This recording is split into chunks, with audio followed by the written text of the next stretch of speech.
Bonjour et Buenos bienvenue días dans le y monde de la bienvenidos al mundo de la psychosomatique. psicosomática. Voilà, nous Es sommes en octubre de octobre 2015 2015 y acabo et de je dar viens varias donc de conferencias terminer une série durante de una gira por conférences Latinoamérica en la dans que he une tournée presentado en la Amérique latine psicosomática clínica y où je humanista. présentais donc la psychosomatique clinique et humaniste. Al Et final ha habido muchos il y a eu donc cambios finalement con respecto a la beaucoup de teoría que changements par escribí en rapport à mis la libros théorie anteriores que y j'avais quisiera, écrite si les dans les parece livres bien, précédents. Et presentar j'aimerais, una si vous nueva voulez bien, vous introducción de présenter lo que une es nouvelle la introduction psicosomática clínica y concernant humanista. la psychosomatique clinique et humaniste. En gros, on pourrait Para resumir, simplement définir podríamos definir este ce vídeo film como una gran comme introducción une que grande contiene las introduction generalidades que avec se toutes van les a grandes desarrollar lignes qui vont en los se siguientes dérouler vídeos. ensuite dans les autres films. Et donc, qu'est-ce que c'est Entonces, que ¿qué la es la psychosomatique psicosomática clinique? clínica? J'ai Me bien gustó aimé empezar mi avoir conferencia commencé hablando de la Shakespeare, conférence en parlant de Shakespeare, el qui cual, en disait su donc famosa dans obra, une pièce dijo: célèbre, To ser be or o not no to ser, be, that esta is es the la cuestión. question.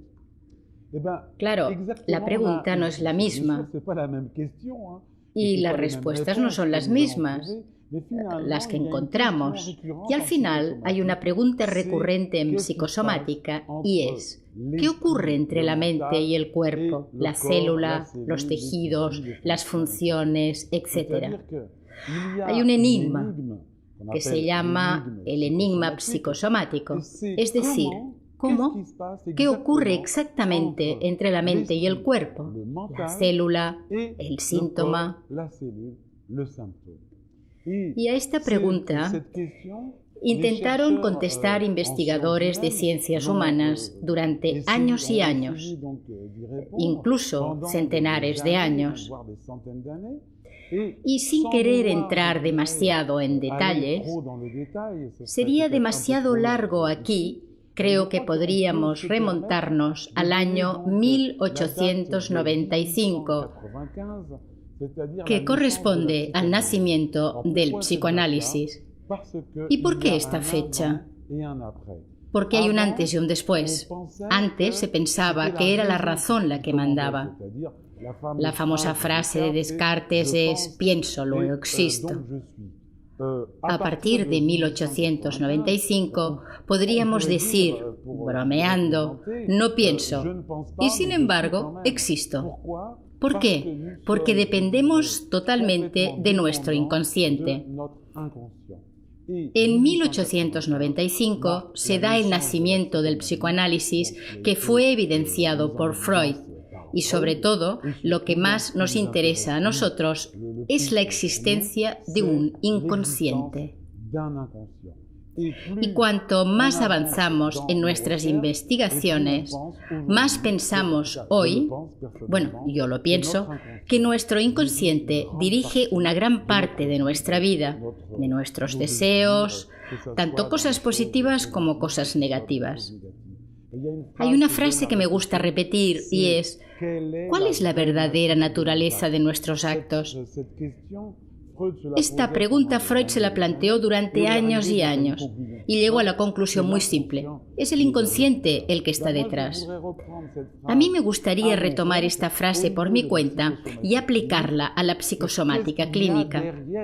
¿Qué hay detrás del síntoma? ¿Qué hay detrás de nuestra enfermedad? ¿Qué hay detrás de nuestro malestar, de forma general? La respuesta, en gran parte, está en la existencia de nuestro inconsciente. No voy a describir hoy aquí exactamente el funcionamiento de nuestro inconsciente. Será objeto de otro vídeo. Les puedo adelantar que estamos dirigidos en gran parte por nuestro inconsciente. Entonces, a nivel psicosomático, algo ocurre entre la mente y el cuerpo. El cuerpo significa simplemente el motivo de consulta o el síntoma. Y como médicos que somos, como psicoterapeutas o médicos psicosomáticos, disponemos de 5 tipos de síntomas diferentes.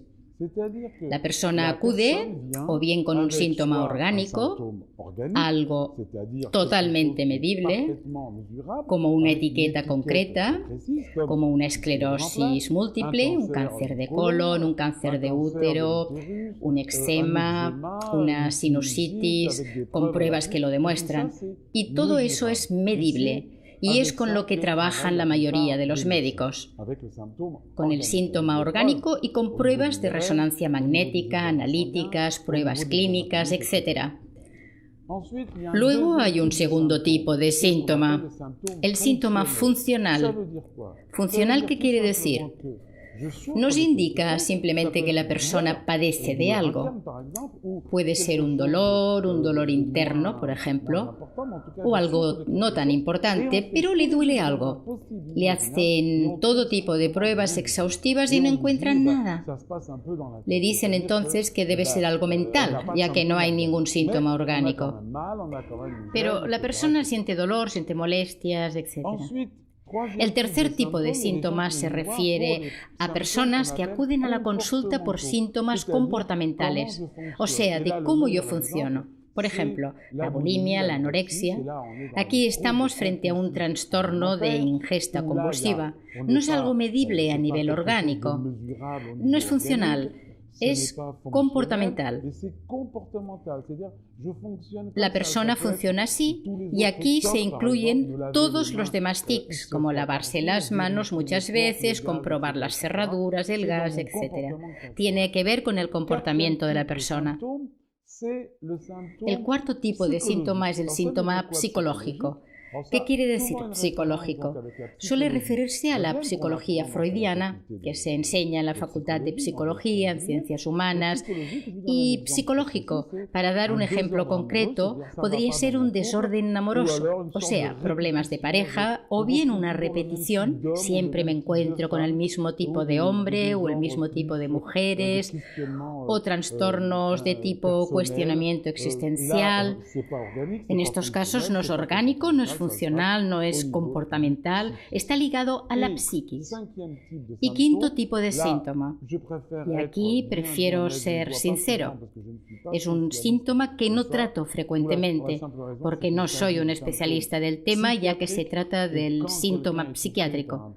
Y cuando una persona padece un síntoma psiquiátrico, como un delirio psicótico, por ejemplo, el paciente suele acudir al psiquiatra de urgencias o al hospital antes que al médico psicosomático de turno.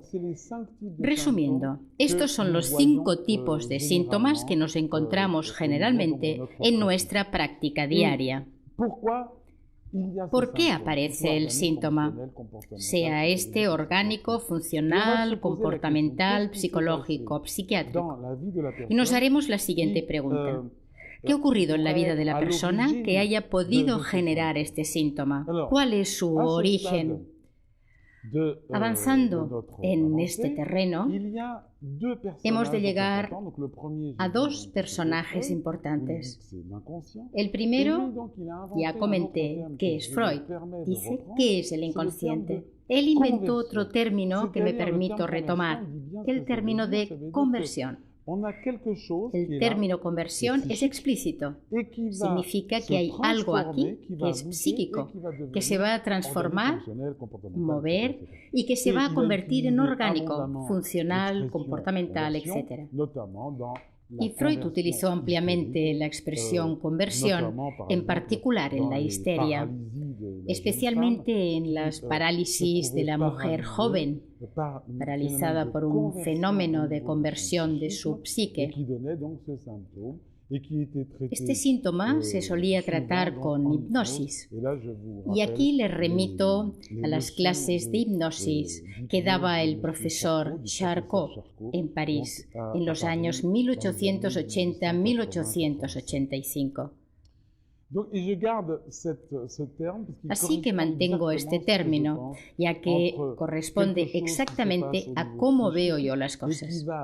Hay algo que se da a nivel psíquico y que se transformará en un síntoma. Veremos más adelante cuáles son estos mecanismos de transformación. Pero Freud, y pienso que no fue un error, como diría, se obsesionó con algo que se convirtió en una fijación, diría. Y es la teoría del desarrollo psicoafectivo del niño, y en particular la teoría de la sexualidad. En su opinión, todos nuestros problemas de hoy procederían de la niñez, de los 0 a los 7 años. A propósito, hay un libro muy conocido del Dr. Johnson, psiquiatra infantil neoyorquino, que afirma, y es el título de su libro, todo está en juego antes de los 6 años de edad. En parte tiene razón. Es cierto que una parte de los problemas que tenemos hoy pueden atribuirse a nuestra primera infancia. Sin embargo, con la experiencia actual y sobre todo con los resultados que obtenemos con la terapia de la psicosomática clínica, hay varias posibilidades más en cuanto a orígenes. Aux origines, il n'y a pas qu'une seule origine possible, la petite enfance. Veremos más adelante que el origen, los orígenes posibles, pueden ser el transgeneracional a lo largo de varias generaciones. Puede ser lo que denominamos el proyecto sentido gestacional, o sea, cuál era el ambiente emocional cuando estaba en el vientre de mi madre, antes, durante la concepción, durante el embarazo, el nacimiento y un tiempo después. Tenemos la primera infancia, claro, y también la historia contemporánea, ya que a veces pueden darse fuentes de conflicto ocasionadas únicamente por un shock psíquico que ocurrió a la edad de 20 años, de 25 años, etc. Entonces, el origen no solo se ha de buscar en la primera infancia, como lo hace Freud, sino que hay otra persona que quisiera nombrar, y es el Dr. Hammer. Él encontró lo que siempre había buscado Freud, el pasaje entre la psique y el cuerpo, ciertamente muy vinculado con lo que se ha llamado el resentir. Cada problemática psíquica va acompañada de lo que denominé el conjunto conflictivo, formado siempre por una situación o acontecimiento y un resentir.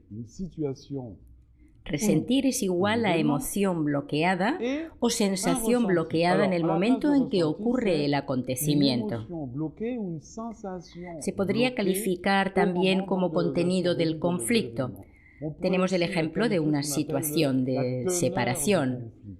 Cuando uno está separado de alguien, ya no está en contacto, y el hecho de no estar en contacto puede llevarle a sentirse no querido, o a la sensación de no existir, a una sensación de peligro, ya que el bebé, cuando él está en contacto con su madre, se siente en seguridad. Y todos tenemos grabada esa memoria. Todo ello generará un síntoma cutáneo, generalmente en la epidermis. El ejemplo más frecuente es el eczema. En caso de eczema, el conjunto conflictivo es igual a una situación de ruptura, de contacto, a la que llamamos separación, más un resentir de tengo una sensación de inseguridad.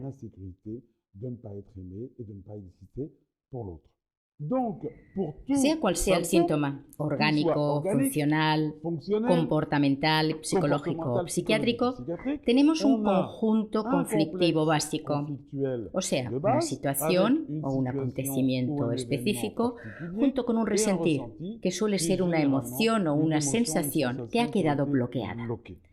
Y es el resentir, o sea, esa sensación que dará el pistoletazo de salida a los procesos de conversión. Les acabo de dar un ejemplo del eczema y más adelante les daré otros ejemplos si les parece. ¿Qué es lo que ocurre? En primer lugar, tenemos lo que se denomina una actividad conflictiva psíquica y al final un síntoma. Y entre los dos tenemos un proceso de conversión. Y esta conversión utilizará el resentir, o sea, la parte emocional bloqueada, para poder activar los procesos hasta dar lugar al síntoma. Esta es la gran definición de la psicosomática, que podríamos resumir así. Son las influencias de la mente sobre nuestras células, nuestro cuerpo, nuestros tejidos y sobre nuestras funciones fisiológicas y biológicas. Hasta aquí la primera parte de esta gran introducción. Ahora, si les parece, vamos a entrar más en detalle. Es lo que he denominado los aspectos microscópicos de la psicosomática clínica, es decir, que vamos a ver cómo funciona exactamente. Vamos a partir de un concepto fisiológico básico, clásico, descrito en todos los libros, la homeostasis. La homeostasis general consiste en vivir el mayor tiempo posible y lo mejor posible en la Tierra. Me refiero, por supuesto, a la especie humana y dentro de los límites compatibles con la vida. Esta es la definición general. Teniendo muy en cuenta esto, si toda nuestra vida funcionamos dentro de unos límites tolerables, entonces podremos vivir mucho, mucho tiempo. Puede que sea el secreto de la eterna juventud. No fabricamos estrés o solo estrés normal, ya que necesitamos el estrés para poder funcionar, pero en todo caso sin sobrepasar los límites, ni el superior ni el inferior. En mi opinión, hay dos tipos de homeostasis. La primera es biológica o fisiológica, es vivir lo mejor posible, el mayor tiempo posible en la Tierra, dentro de límites fisiológicos compatibles con la vida. Ejemplo.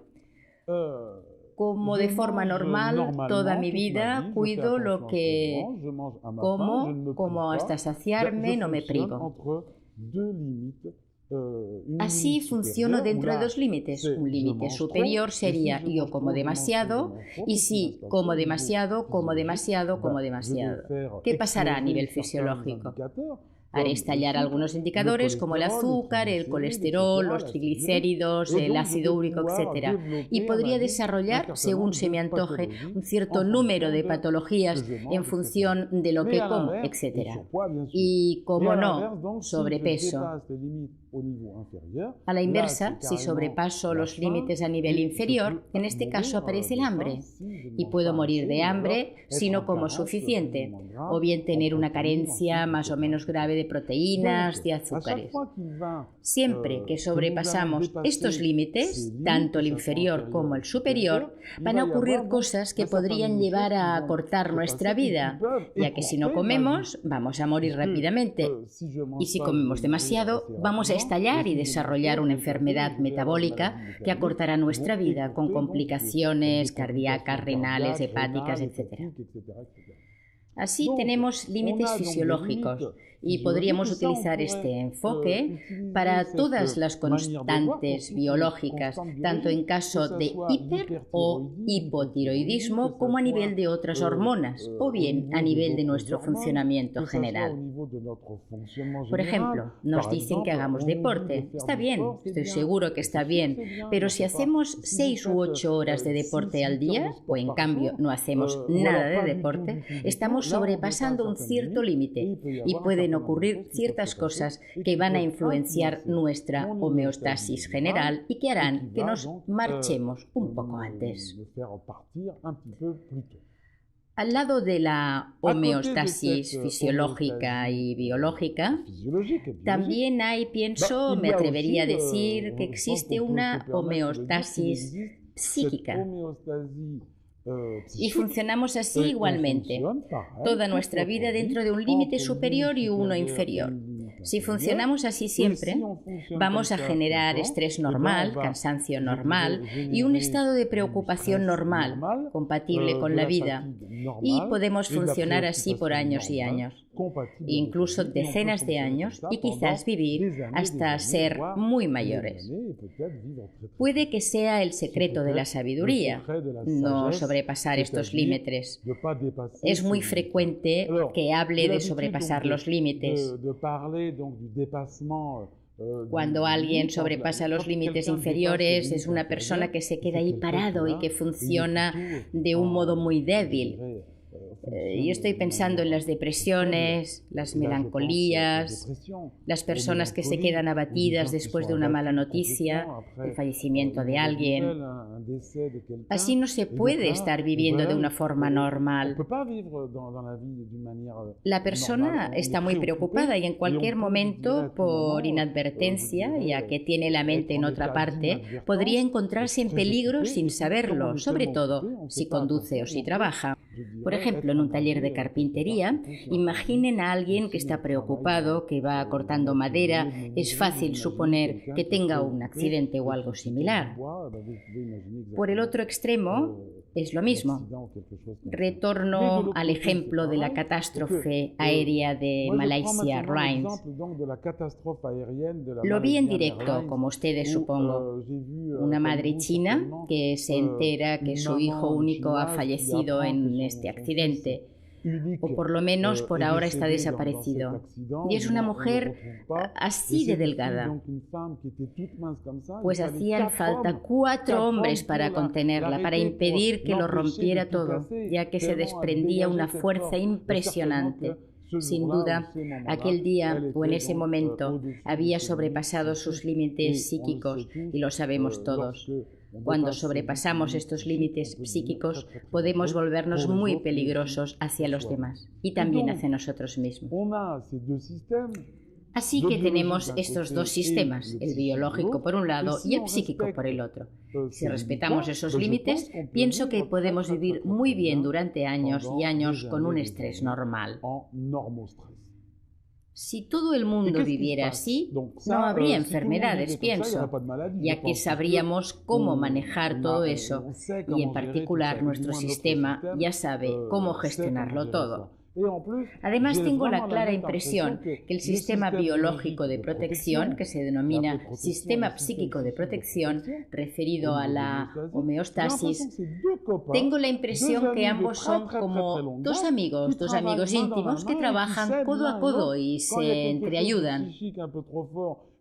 Cuando hay algo psíquico impactante, pues se pide ayuda para resolver el tema al sistema biológico. Y cuando lo impactante es biológico, pues se pide al sistema psíquico que haga algo para poder soportar unas cuantas situaciones. Ambos sistemas trabajan y sin duda se debieron formar al mismo tiempo en cuanto a la evolución de nuestra psique y de nuestras funciones cerebrales, y hoy caminan de la misma mano. Al menos es lo que observo desde un punto de vista teórico, pero que me sirve en la práctica, y a la vista de los resultados que podemos obtener en psicosomática clínica, me puedo permitir decir que todo eso funciona más o menos así. Obviamente les mentiría diciendo que eso funciona exactamente así, con pelos y señales. No, así no es, pero sí en líneas generales. Ahora vamos a ir un poco más lejos. Para cada enfermedad, para cada síntoma, sea orgánico, funcional, etc., tendremos en la historia de la persona un conjunto conflictivo mínimo, con una situación, un acontecimiento y una emoción, y sobre todo el haber sobrepasado los límites superiores e inferiores psíquicos. Si soy purista a nivel psicosomático, para mí el primer factor es psíquico, o sea, es un conflicto en la cabeza, en la mente como punto de partida. Luego, con la emoción por un lado y los mecanismos de conversión por otro, se mezcla todo y da lugar a un síntoma. Después puede darse una fuerza somatopsíquica. El hecho de tener un hándicap físico, un cáncer por ejemplo, nos puede destruir. Ya solo la noticia cuando nos comunican, usted, señor o señora, tienen un cáncer. Ya solo eso nos puede dejar hechos polvo totalmente y puede influenciar nuestra mente. En otro caso, por ejemplo, tengo una artrosis de cadera, me duele y por ello no me encontraré bien a nivel psíquico. Es lo que se llama somatopsíquico. Para mí, hoy, en la calidad de médico teórico y práctico, observo que primero ocurre a nivel psíquico y luego a nivel somático, lo cual corresponde exactamente a la definición de psicosomático. Llegamos así a la primera etapa, Alors, nous arrivons donc la à la actividad première étape. conflictiva psíquica junto el Activité mecanismo conflictiva de psíquica, conversión y aquí avec el sentir, mécanisme de la parte conversion, emocional, la et sensación, ici, donc, que dará le el ressenti, pistoletazo de l'émotionnel, salida la sensation, al proceso de qui va conversión. donner le top départ au Ahora processus vamos a de entrar conversion. más en los Maintenant, nous allons detalles. aller un petit peu plus dans le détail. A lo largo de mi práctica me di Tout au long de cuenta ma pratique, que hay varias posibilidades je me de suis convertir aperçu que una actividad il psíquica y a, en un síntoma. Plusieurs possibilités de convertir une activité Hoy psychique en tengo symptôme. inventariadas 5 Il y a- posibilidades. Aujourd'hui, j'ai recensé 5 Me disculpo si lo digo así, Excusez-moi 5 d'être comme ça, conflictos, 5 5 conflits, posibilidades, 5 etc. possibilités, Pero etc., es mais de c'est cara a pour la enseñanza. l'enseignement, et on arrive mieux à Así voir, se consigue je dirais, detallar telle mejor qué es pathologie, lo que está tel type asociado de a una choses, patología plutôt que de tout específica, dire en même en temps, vez je de préfère indicarlo bien, todo pour une junto. question d'enseignement et d'efficacité Prefiero hacerlo de así, por l'enseignement, una cuestión de bien séparer les enseñanza choses. y de eficacia de la formación. Et c'est ce Me que gusta j'appelle separar les conceptos, 5 es lo que llamo niveaux los 5 conflictuels. niveles conflictivos. El primer nivel Le premier conflictivo niveau es conflictuel biológico est biologique, y vamos a retomar c'est-à-dire exactamente que lo que hemos on va explicado prendre hasta ahora. exactement ce qu'on a dit jusqu'à présent. Tenemos la Euh, actividad conflictiva l'activité junto con la conflictuelle avec le emoción ressenti, bloqueada. Y et esto, por tout norma ça va nous general, donner nos va a generar généralement una une enfermedad, maladie, un un síntoma symptôme orgánico organique funcional. ou Es el fonctionnel. ejemplo del C'est ce eczema que que ya nous avons vimos. vu dans l'eczéma. Alors, Voy je a vais tomar prendre otro un autre ejemplo que nos exemple servirá para qui va otros nous servir, aspectos je de dirais, aussi psicosomática. pour d'autres, Tomemos el ejemplo de la d'autres gripe. aspects de la psychosomatique. Vamos a Je vais resumir prendre la l'exemple gripe. de la grippe. Vamos a ir a buscar una Alors, la situación grippe, o un acontecimiento de on peleas, va que en este résumer, caso la grippe. suelen ser On va chercher peleas encubiertas. une situation, O un bien événement pueden de ser peleas dispute, grandes, mais sin souvent, resolución, c'est des disputes peleas larvées. en las Soit que c'est le carrément grito de o grosses insulto disputes, a alguien. sans résolution, Aquí hay muchos c'est des sinónimos, disputes, claro. on gueule Por avec ejemplo, quelqu'un, alors il y a en plein de español synonymes, hay bien sûr. bronquitis y Par bronca, exemple, en que significan lo espagnol, il y a, mismo. bronquitis et bronca, ça veut dire exactement Como la même apunte chose. histórico les Ici, puedo donc, comentar que on en dit Francia, simplement que la en el grippe, siglo au XVII, XVIIe la gripe siècle, se llamaba on appelait querel, ça une es decir, querelle. disputa, Et d'où riña. vient De aquí la l'expression, expresión coger prendre manía a quelqu'un en alguien, grippe. donde manía Donc, es on igual pourrait a aussi gripe donc en de francés. querelle También larvée. se podría decir Et, par disputa, exemple, j'ai cette pelea latente, activité por ejemplo. conflictuelle. Tengo esta Je me actividad suis conflictiva, disputé me he avec peleado quelqu'un, con je me suis alguien, me he querellé avec querellado con quelqu'un, alguien ou j'ai pas y no pu he me podido disputer, j'ai pas discutir, pu no he m'exprimer, podido c'est resté expresarme, à lo he l'intérieur guardado de en mi moi. interior. Donc, La situación la podría ser una situation, pelea c'est par vecinal, exemple por une ejemplo, querelle de por una voisinage, valla au niveau u otra du cosa, no haie, sé, ou je en sais pas el quoi, trabajo ou avec, o con travail, mi ou avec pareja, ma mis compagne, mes hijos, enfants, etc. Ou ma O con mi belle-sœur, cuñada durante una lors d'un comida repas, familiar en la que hay familial, pelea, pero ou sin ir on se demasiado dispute, mais on lejos, n'ose pas ya aller que jusqu'au podría bout, parce ser que ça pourrait dañino faire para la des familia. dégâts. Donc, Así je que vais me lo garder guardo ça en à mi l'intérieur interior de moi. y esta Et pelea, cette a dispute, nivel donc, emocional, va au niveau sobrepasará los émotionnel, límites va dépasser y esta les situación de limites. pelea, Et junto dispute, con la sensación de no cette poder situation de expresarme, dispute, de plus no l'autre côté, la poder ser sensation quien de pas soy, pouvoir se va a m'exprimer, convertir en un de pas síntoma pouvoir, orgánico. je dirais, Esto es lo que être denomino moi-même, el nivel va se biológico convertir y veremos en más adelante symptôme las distintas organique. Ça, c'est ce que posibilidades. j'appelle le niveau biologique. Nous verrons donc un peu plus tard les différentes possibilités. El segundo nivel es Le energético. deuxième niveau, Cuando hablo de energética, me refiero a la medicina tradicional china. je me réfère à la Durante mi médecine formación traditionnelle general, chinoise. yo era Lors- médico en la lors de Facultad ma de Medicina, formation, pero générale, estudié otras j'étais disciplinas, médecin à la faculté como de las médecine, medicinas alternativas mais j'ai fait y en d'autres particular choses, medicina médecine china, alternative, sobre notamment todo donc la de energética. médecine chinoise et surtout donc Y de hubieron l'énergie. casos muy específicos en los que no conseguía encontrar una solución teórica y práctica. Y finalmente, con la teoría de la medicina china, la persona pudo conectar con algo profundo para ella. Pudimos evidenciar un conflicto que le resonó muchísimo a nivel personal. Desde entonces, hace ya varios años, con frecuencia me llegan casos clínicos que puedo resolver en gran parte gracias a la medicina tradicional china. Régulièrement, j'ai des cas cliniques qui viennent, qui sont résolus en grande partie par Y hoy les puedo comentar algo que es muy importante, ya que actualmente, o sea, ahora, estamos en octubre de 2015 y suelo dar estos datos a mis estudiantes y mis estudiantes van trabajando por su lado, tienen sus consultas, etc. Y la sorpresa es que he visto 3 casos de cáncer de páncreas resueltos, 2 casos curados con las pruebas correspondientes y un caso que me expusieron ayer en Madrid de una persona que está en remisión desde que va trabajando con estas indicaciones. Voy a tomar el ejemplo del cáncer de páncreas. Y la energética china me permite introducir lo que he llamado el eclipse psicosomático. ¿Qué quiere decir? Volvamos al eclipse psicosomático. Justo estaba pensando en ese tema en el avión regresando de México y era el día del eclipse y justo en ese momento, mientras iba pensando en todo eso, el comandante nos avisa por el altavoz: a la izquierda podéis ver el eclipse. Y pensé entonces en la palabra eclipse, que quiere decir que oculta, esconde. Algo queda escondido detrás y es exactamente lo que he descubierto gracias a la medicina china. Hoy no les daré una clase de medicina china, no ha lugar, pero sí unas indicaciones muy generales.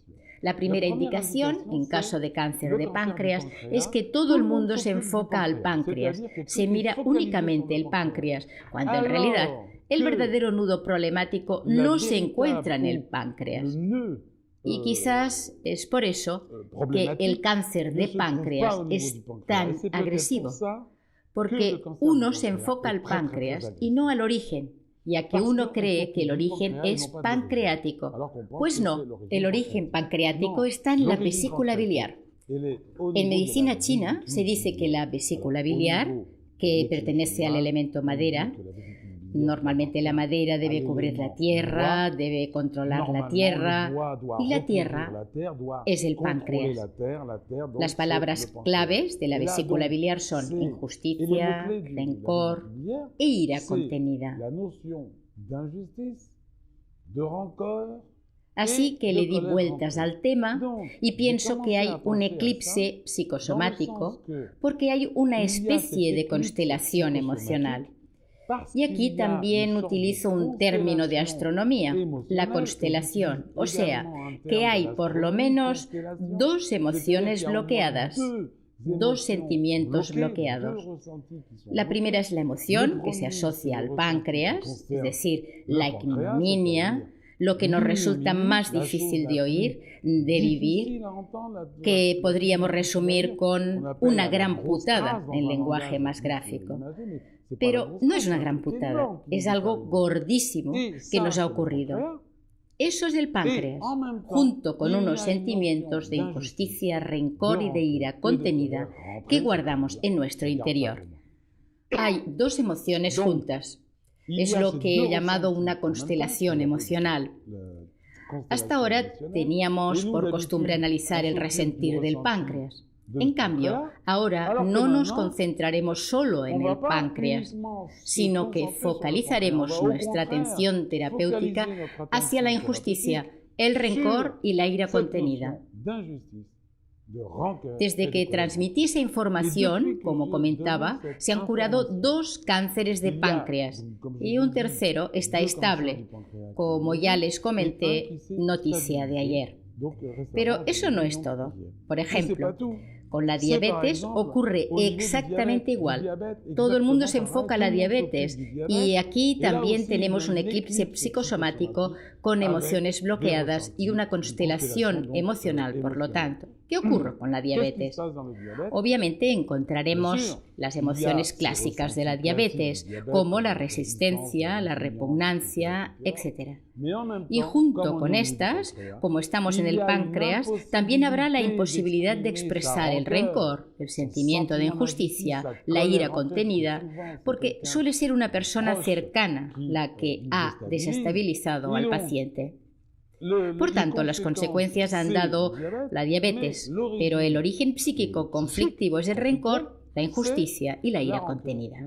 Y aquí igual, ¿cuál fue nuestra sorpresa al ver cómo se curaron los primeros casos de diabetes de tipo 2? No digo de tipo 1, por ahora no tengo ejemplos, al trabajar conjuntamente sobre las emociones clásicas del páncreas diabetes y las nuevas emociones que proceden pues del eclipse psicosomático y de la constelación emocional relacionada con la vesícula biliar y la injusticia. Aquí tenemos varios ejemplos, en particular los problemas cardíacos, porque son un problema de riñón. Se conoce muy bien la relación que hay entre la hipertensión cardíaca arterial y los problemas renales. Es algo que se conoce perfectamente en la medicina convencional. A veces, los procesos de conversión van a utilizar la biología, como hemos visto anteriormente, pero en otras ocasiones van a utilizar la medicina tradicional china. Es evidente que nuestro inconsciente no conoce la medicina tradicional china. En cambio, la medicina tradicional china, que existe desde hace más de 5.000 años, sí que está en conexión con las verdades universales del funcionamiento de los seres humanos. Se denomina medicina tradicional china, pero se hubiera podido llamar de otra manera. De todas formas, nos proporciona las grandes directrices sobre nuestro funcionamiento general. Este es el segundo nivel conflictivo. Tercer nivel conflictivo es el nivel psicológico que veremos más adelante. ¿Por qué? Porque a veces la solución no se encuentra a nivel orgánico, ni tampoco a nivel tradicional chino, sino que la solución tiene que ver con la psicología. Veamos, antes les di el ejemplo de los desórdenes amorosos, de una repetición de un problema familiar, de un problema de desacuerdo e incluso un problema de cuestionamiento interior. Y a veces nos tendremos que remontar a la teoría de la psicología clásica, a los cimientos. Un ejemplo frecuente de desórdenes amorosos es las cosas no van bien con mi marido o con mi mujer, simplemente porque esa persona representa a mi padre o a mi madre o a mi hermano, etc. En un caso como este tendremos que conocer la teoría de la psicología, de la metapsicología freudiana. Este es el tercer nivel. Cuarto nivel es un poquito especial, es lo que he llamado la incorporación emocional. ¿Y qué es la incorporación emocional? Entonces aquí es lo mismo, me recuerda un poco la medicina, es el eclipse, pero de otra manera. La persona tiene un síntoma, sea este orgánico, funcional, etc. Pero no es ella la que tiene y vive el conflicto, sino que hay alguien a su lado que vive y tiene ese conflicto. Ese alguien absorbe el conjunto conflictivo y lo va a transformar a través de los procesos de conversión y del sentir en síntoma. Es un fenómeno conocido. Siempre me hacen la misma pregunta. ¿Y eso no es lo mismo como con los animales? Pues sí, con los animales es igual. Miras la enfermedad del animal, indagas y te das cuenta que es el animal que ha absorbido la problemática de su amo. Ejemplo típico. Una mujer tiene problemas para quedarse embarazada. Su primera gata tenía un quiste en un ovario. Su segunda gata tenía un cáncer ovárico. Y su tercera gata también un cáncer ovárico. Como si la gatita hubiese absorbido el conflicto de la concepción ovárica para aliviar de algún modo a su dueña. Esto es archiconocido por los veterinarios e incluso por la gente en general. Para mí hay tres tipos de incorporación. Tenemos la incorporación clásica, la del bebé, un bebé de hasta 3 años, por ejemplo, o incluso un niño de hasta 7 años. Lo ves y dices, es como una esponja. El bebé absorberá la problemática familiar y a través de los procesos de conversión y de emoción oculta la transformará en un síntoma. Antes les hablé de la gripe. La gripe produce ciertos síntomas. Pues es exactamente lo mismo con la bronquiolitis y el bebé que tose. Cuando tose el bebé, tiene 3 meses y tose, o 6 meses o 1 año. Tiene bronquiolitis o bronquitis asmatiforme, etc. La fórmula psicosomática es simple. Los padres se pelean de forma real o encubierta y es el bebé el que tose. Y es el bebé que va al fisioterapeuta para poder respirar. El tratamiento pues no es con el bebé, sino encontrar soluciones para que los padres ya no se peleen y puedan así, diría, liberar al niño. Se hace como por acto reflejo. Luego tenemos al niño algo más mayor, al adulto joven, el cual absorberá, por ejemplo, el problema de sus padres, de su hermano o hermana, etc. Asumirá, pues, la problemática de esa persona que suele ser alguien muy cercano y la transformará en un síntoma. Es lo que descubrí gracias a un ejemplo específico. Es el caso de una mujer que tenía cólicos nefríticos y, sobre todo, infecciones urinarias recurrentes. Tomaba antibióticos desde el 1 de enero hasta el 31 de diciembre. Yo no encontraba nada. El nivel biológico no funcionaba ni tampoco el nivel energético. ¿Qué estaba pasando?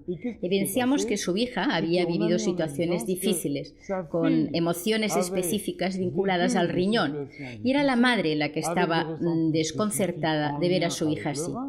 ¿Y qué estaba pasando? Como por instinto, ciertamente, debió querer salvar a su hija, ayudarla. ¿Y qué hizo? De forma automática fue absorbiendo y absorbiendo su problemática. Ella sobrepasó sus propios límites de homeostasis y todo ello se convirtió en un síntoma a nivel renal. Por tanto, en la incorporación emocional es el bebé, el joven o el adulto los que van a absorber la problemática de alguien. Otra posibilidad es lo que he descubierto, es que uno de los padres, el que absorbe la problemática del niño. También he visto casos en los que es un adulto quien absorbe la problemática de un amigo íntimo, de un hermano o hermana, etc. He visto, por ejemplo, un caso típico de cáncer de colon. La terapeuta que seguía el caso de esta mujer no conseguía encontrar el origen. Quise comprobarlo y finalmente es cierto que no había origen, ya que se trataba de una incorporación emocional. Su marido tenía una grave enfermedad de colon y ella, naturalmente, por amor, ya que el subtítulo del libro es La enfermedad por amor o Amar hasta caer enfermo. Así pues, ella había absorbido la historia de colon de su marido y es a ella a la que le diagnosticaron un cáncer de colon. En este caso, la curación fue muy rápida, ya que la toma de conciencia fue muy rápida. Ella ya vio que no era su problema y que era el problema del marido, y que había sido para ella como un regalo de amor para poder aliviar a su marido. La cuarta posibilidad, a nivel conflictivo, la encontramos en la incorporación emocional. Existe un quinto nivel que podría ser objeto de largos debates, horas y horas, hasta podríamos escribir libros y libros sobre el tema, y es lo que se ha llamado el aspecto espiritual. Espiritual, en verdad, no me gusta esta palabra porque ha sido desprestigiada, se le ha dado un uso erróneo y no sé si lo saben, pero la palabra espiritual hasta el siglo XV se utilizaba para hablar de religión. Es decir, cuando se hablaba de espiritualidad, se hablaba de religión. A partir del siglo XV se empezó a usar la palabra en otras expresiones. Por ejemplo, en francés alguien que tiene mucho espíritu es alguien que es ingenioso o con sentido del humor, pero para mí espiritual no va por ahí, para mí es más bien filosófico, ético. Por tanto, ese nivel conflictivo suele ser filosófico y ético. Tengo un ejemplo casi perfecto. Perfecto no, pero muy revelador para explicar lo que es un conflicto filosófico de esa índole. Me refiero a todas las patologías del cuello. Como bien saben, y pienso que estarán de acuerdo conmigo, el cuello está localizado entre la cabeza y el cuerpo, aquí. A nivel simbólico, todas las patologías de cuello, de forma general, claro que en función de las patologías vamos a tener matices, pero a nivel de cuello, de forma general, tenemos discordancias entre el espíritu y el cuerpo. Dicho de otra forma, entre el cuerpo y la mente. Por ejemplo, pienso algo, pero hago totalmente lo contrario. Ejemplo, soy de izquierdas a nivel político, pienso en lo social y en el fondo funciono como un capitalista de primera.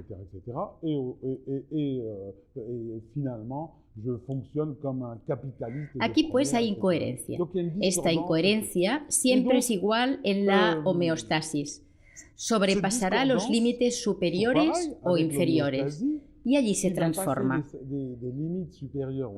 Las emociones ocultas entre esa incoherencia, entre lo que pienso y lo que digo, o bien lo que hago y lo que pienso, se materializará en un síntoma en la zona del cuello. Ejemplo, la artrosis cervical. Puede ser una hernia cervical o lo que quieran, las tensiones cervicales o las tensiones musculares en particular. Tomemos solo un ejemplo.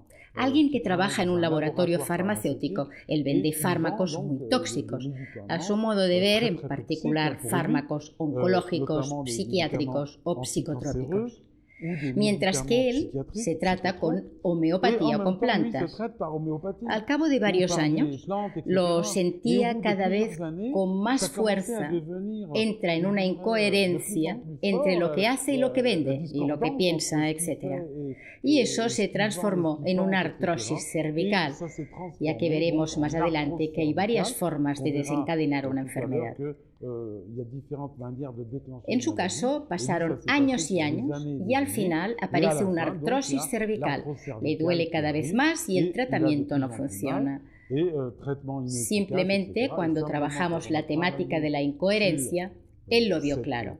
Encontró el origen fácilmente e instauramos varios procesos para reducir su estrés, para que su estrés no fuera sobreestrés, sino que fuera estrés normal. Y así bajó la intensidad de sus tensiones y pudo recuperar una movilidad normal en el cuello. Acabamos de ver un ejemplo de conflicto más espiritual, filosófico. Así pues, resumiendo, tenemos un conjunto conflictivo, el mecanismo de la conversión, la emoción oculta, y aquí aparecen varios tipos de niveles conflictivos. Biológico, medicina tradicional china, incorporación emocional, nivel psicológico y filosófico o ético. Claro que pueden existir otros niveles. Soy todo oídos, listo para recibir sus sugerencias. Y las podremos incluir en la teoría general, evidentemente, después de haberlas comprobado.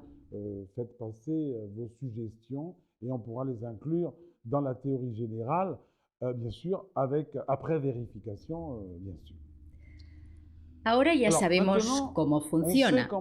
Sin embargo, me gustaría ahora entrar en más detalles y analizar los aspectos microscópicos de la psicosomática clínica. O sea, cómo se desencadena una enfermedad. Todas las enfermedades no se desencadenan de la misma manera. En función del tipo de enfermedad, podemos tener ciertos desencadenamientos específicos, mientras que para otras enfermedades habrá otros tipos. Igualmente, prefiero de forma académica, incluso escolar, definir primero cuáles son estos distintos tipos. Aquí tengo inventariadas 6 maneras distintas de desencadenar una patología. La primera es un shock. En el conjunto conflictivo hay un shock psíquico. ¿Qué es un shock psíquico? Lo he llamado psicoshock emocional desestabilizante. Para entenderlo, vivo mi vida tranquila, estoy en estrés normal, vivo dentro de los límites superiores e inferiores, tanto a nivel biológico como a nivel psíquico, y de repente voy a vivir un shock psíquico que me va a desestabilizar completamente. A partir de este shock, mi vida ya no será la misma. Porque hay un antes, un durante el shock y un después. Suele ser una mala noticia, un accidente o algo que me va a desestabilizar. No lo tenía para nada previsto en mi vida. Es algo totalmente excepcional que va a trastornar completamente mi manera de ver las cosas, o cuando menos me va a desestabilizar. Algunas veces este shock es puro, solo hay uno. Les doy un ejemplo. Es un hombre que acude por un desprendimiento de retina. Desprendimiento de retina es muy simple. La emoción es muy sencilla.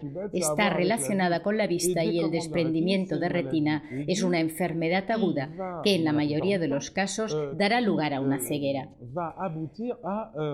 Je dirais ne plus voir, c'est-à-dire que le risque, c'est quand même ne plus pouvoir voir la cécité.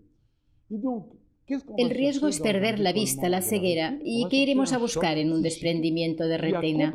Iremos a buscar un shock psíquico que desestabilizó completamente a la persona, pero en un contexto de tipo visual, ya que el órgano afectado es la vista. La palabra clave del desprendimiento de retina es una imagen de horror. Nos indica que ese hombre tuvo muchísimo miedo. Tuvo un desprendimiento de retina, fue al hospital, le trataron, pero tuvo tanto miedo que pensó que no quería que le volviera a ocurrir y quiso hacer prevención. Por esa razón acudió a mi consulta.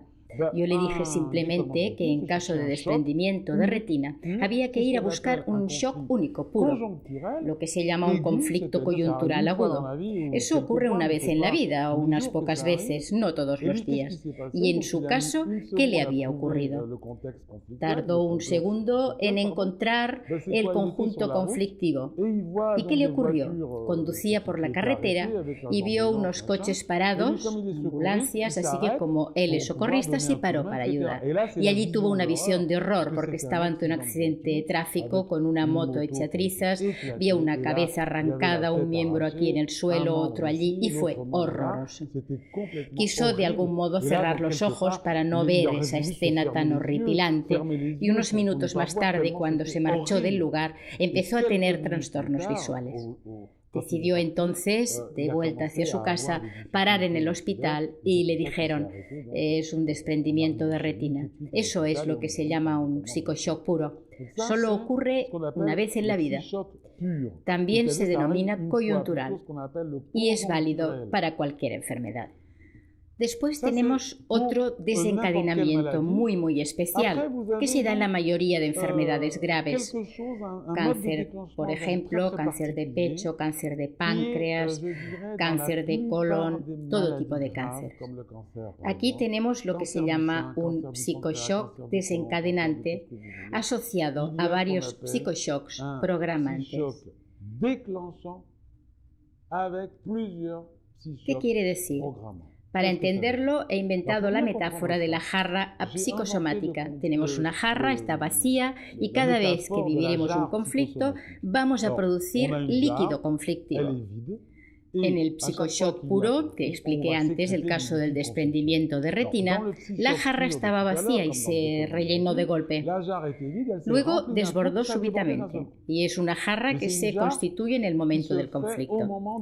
En el segundo caso, tenemos el desencadenante y los programantes. ¿Y qué ocurre? A lo largo de su vida, la persona vive varios psicoshocks que no son suficientemente importantes como para desencadenar una enfermedad. Lo que sí harán es que irán rellenando capa a capa la jarra. Y hay un último psicoshock denominado desencadenante, un psicoshock que desestabiliza a la persona, como en el primer caso, aunque aquí es el último que hará desbordar la jarra. Esto se refiere casi exclusivamente a las enfermedades orgánicas, especialmente el cáncer.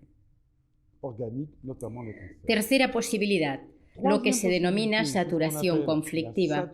¿En qué consiste? En este caso, la persona está consciente de la problemática, pero esta problemática y, por tanto, este conjunto conflictivo se va a incrementar poco a poco a lo largo de unos meses, hasta 6 meses, por ejemplo, de 3 a 6 meses, e irá aumentando.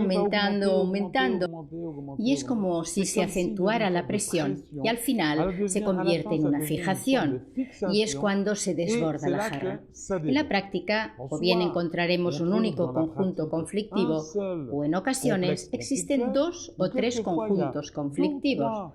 dos problemáticas al mismo tiempo y cada una por sí sola no es suficiente para desencadenar la enfermedad. No obstante, si una se junta con la otra, se añade a la otra, se añade a la otra durante un periodo de 3 o 6 meses, esto irá a saturar el mecanismo de protección, habrá desbordamiento y es cuando aparecen los síntomas. Este es el tercer tipo de desencadenante. Ahora me gustaría tratar y desarrollar un modo que descubrí y que evidencié hace 5 o 6 años. Hace más, sí, el tiempo pasa rápido, hace 10 años que lo descubrí. Se refiere a las enfermedades crónicas, todo lo que concierne a insuficiencias, insuficiencia renal, insuficiencia hepática, cardíaca, insuficiencias respiratorias, digestivas y así. Todas las enfermedades crónicas como la artrosis, la poliartritis reumatoide, la espondiloartritis anquilosante, la artrosis en general, la artrosis de rodilla, la artrosis de cadera, etc. No son artritis. La artritis es más bien un psicoshock agudo. Aquí hablamos de enfermedades crónicas. Retomo ahora el ejemplo de la bronquitis con el caso de este hombre que acude a la consulta por una bronquitis no aguda, sino crónica. Tiene unos 55 años y me comenta que acude a la consulta enviado por su mujer, que conoce lo que hago, y le dijo, ¿podías ir a la consulta a ver si se puede hacer algo para la bronquitis crónica? Y él añadió, de todas formas, yo he mirado en internet y la bronquitis crónica es irreversible. A los 50 años, 50% del pulmón está fibrótico y no se puede hacer nada. Lo único que se puede hacer, me iba hablando en términos médicos, es prevenir las crisis con antibioterapias, preventivas, fisioterapias y sobre todo resguardarse del frío, etc. Evidentemente esto es válido, no le veo inconveniente, pero bueno, como soy médico psicosomático, yo uso otro tipo de prevención. Y le comenté, si le parece, vamos a analizar el tema. Y yo iba buscando un shock enorme relacionado con eso y no encontraba nada, nada de nada. Pero usted sabe, le digo durante la consulta, ¿usted sabe que los bronquios están relacionados con las broncas? Con las peleas reales, con los gritos, etcétera, las reuniones complicadas, etcétera. Y vi cómo abría los ojos y me contestaba, es que me está contando mi vida. Yo funciono así cada día. Es un hombre que trabaja en el sector más técnico de la construcción. Dirige una plantilla de obreros muy grande en obras públicas. Él es el jefe de obras, hacen autopistas, puentes, etc. Y me explica, pero doctor, mi vida es así como la cuenta. Yo tengo broncas cada día y no una sola vez al día. No paro de pelearme todo el día. Que si ahora el hormigón, que si ahora es el camión que llega tarde o un problema con el hierro, la chatarra, etc. Voy pegando gritos todo el rato, siempre, todo el día. Y me pone muy nervioso eso. Pero es lo que hay. Desde siempre funciono así. Incluso de pequeño lo recuerdo, a mi padre me decía, a la hora del patio, primero pega y luego discute. Para que vea. Me comentó también que incluso de pequeño no paraba de pelear. Y allí me di cuenta de que no era en absoluto un tema coyuntural, sino que era estructural. Estructural quiere decir que la persona funciona de esa manera desde siempre, que forma parte de su carácter, de su temperamento. Y allí se me ocurrió que finalmente no teníamos que ir a buscar psicoshocks importantes, que en cambio eran shocks muy pequeñitos, como mini conjuntos conflictivos, con una situación más, una emoción o una sensación de pelea latente que la persona no pudo expresar, o por el contrario, que se ve obligada a soltar.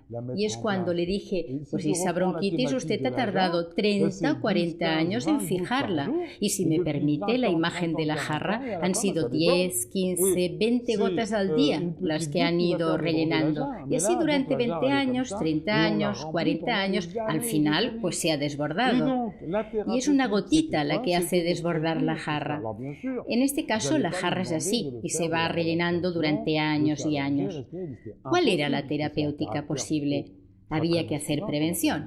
En su caso, no le iba a pedir que se relajara, que se tumbara, que respirara. Imposible, ya que su carácter era muy masculino, lo que se dice yang. Lo que sí hice fue darle algunos consejos para que se distanciara de esas situaciones.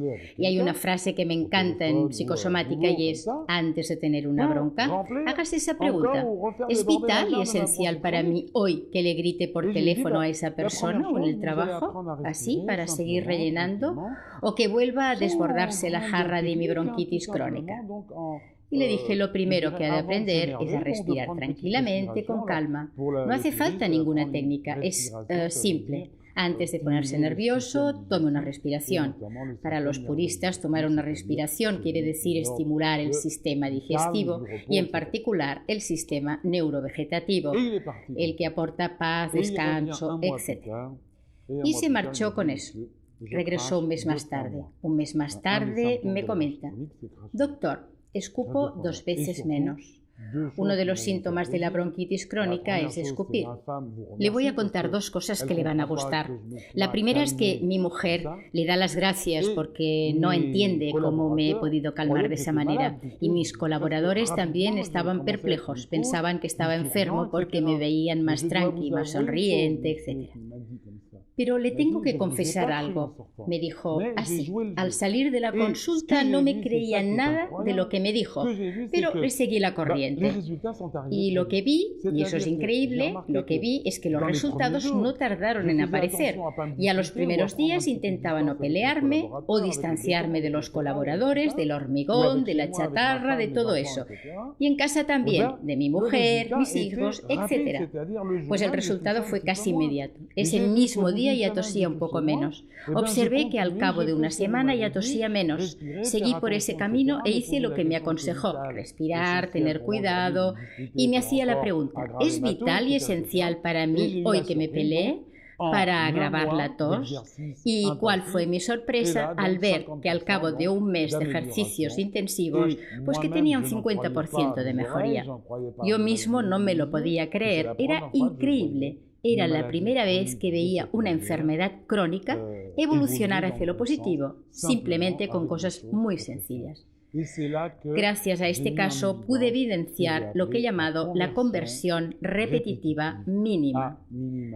La conversión es el sistema de conversión con la emoción bloqueada que vimos al principio. Repetitiva porque siempre es la misma. Y mínima porque se hace poquito a poquito. Dicho de otra forma, ¿qué es? Es una gota a gota. Cada día la jarra se desborda gota a gota. Así pude tratar bronquitis crónicas, espondiliartritis, anquilosantes, artrosis, insuficiencias renales. Actualmente estoy siguiendo a un hombre que tiene una insuficiencia renal. Después de 3 meses ya se están viendo los resultados. Le duele ya mucho menos a nivel muscular, camina mejor. Así que pienso que está haciendo una prevención psicosomática para dejar de rellenar poco a poco su jarra. Y sobre todo, es que no es rellenar, sino dejar de mantener el desbordamiento de la jarra. Este desencadenamiento es así y eso nos cambia por completo el pronóstico de las enfermedades crónicas. Si partimos de la teoría de la conversión repetitiva mínima, será posible ofrecer consejos terapéuticos mucho más focalizados. También existe otro tipo de desencadenamiento de las enfermedades. Es algo un poco especial. Se llama desencadenamientos mnemónicos. ¿Qué quiere decir? Viene del hecho de que estamos constituidos por memorias. Y el mejor ejemplo que tengo en este sentido es el síndrome de aniversario.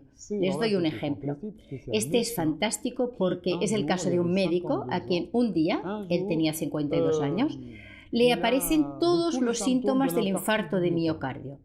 Siente pánico, claro, y llama a un amigo suyo que es cardiólogo. El cardiólogo lo ingresa inmediatamente, le someten a todo tipo de pruebas habidas y por haber, y al cabo de unas horas le dice: usted no tiene nada de nada, debe ser algo mental en su caso.